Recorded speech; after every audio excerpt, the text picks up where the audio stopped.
TV सत्यमेव व्रतम।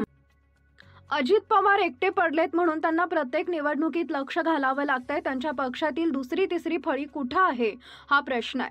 त्यांच्या पक्षाचे नेते काय करत आहेत हाही प्रश्न आहे। तर उद्या अजित पवारांना ग्रामपंचायत निवडणुकीत देखील लक्ष घालावं लागेल असा खोचक टोला राष्ट्रवादी शरद पवार गटाचे नेते आणि आमदार रोहित पवार यांनी अजित पवारांना लगावलाय। अजित पवार राष्ट्रीय नेते आहेत तरी त्यांचा जीव कारखाना निवडणुकीत अडकलाय।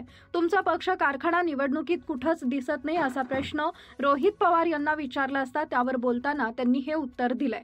दरम्यान आम्ही कारखाना निवडणुकीत का नाही याबाबत मी बोलणार नाही, कारण माझ्यावर पक्षाची आता कोणतीही जबाबदारी नाही।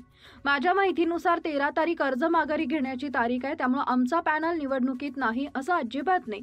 सुप्रिया सुळे, युगेंद्र पवार मिळून एक पॅनल उभा करत आहेत अशी माहिती यावेळी आमदार रोहित पवार यांनी दिली आहे। दिल्लीमध्ये नेतृत्व करणाऱ्या गटनेत्या म्हणून सुप्रिया सुळे काम पाहतात। आज किंवा उद्या त्या भारतात येतील, त्या इथं नसल्यामुळे बैठकीला उपस्थित नव्हत्या।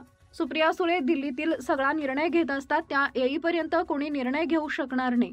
दरम्यान अजित पवार परखड आहेत। राज्याच्या तिजोरीत पैसा नसेल तर तसं ते बोलून दाखवतात। इथं काही नेत्यांना मात्र कंत्राटातून पैसे काढायचे। कृषी विभागाचे मंत्री केवळ बोलतात, करत काहीच नाहीत, केवळ जॅकेट बदलत आहेत असा टोलाही रोहित पवार यांनी लगावलाय।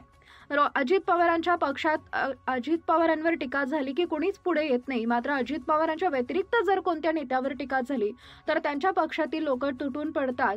त्यामुळे अजित पवार एकटे पडलेत असंही ते म्हणाले। अजित पवार जर एकटे पडत असतील तर एका पवारांना साथ द्यायला दुसरे पवार जातील का असा प्रश्न रोहित पवार यांना केला असता ते म्हणाले की त्यांच्या पक्षात देखील पवार आहेत। सुनेत्रा पवार, जय पवार, पार्थ पवार। अजित पवारांच्या पक्षात अजित पवारांवर टीका झाली की कुणीच पुढे येत नाही।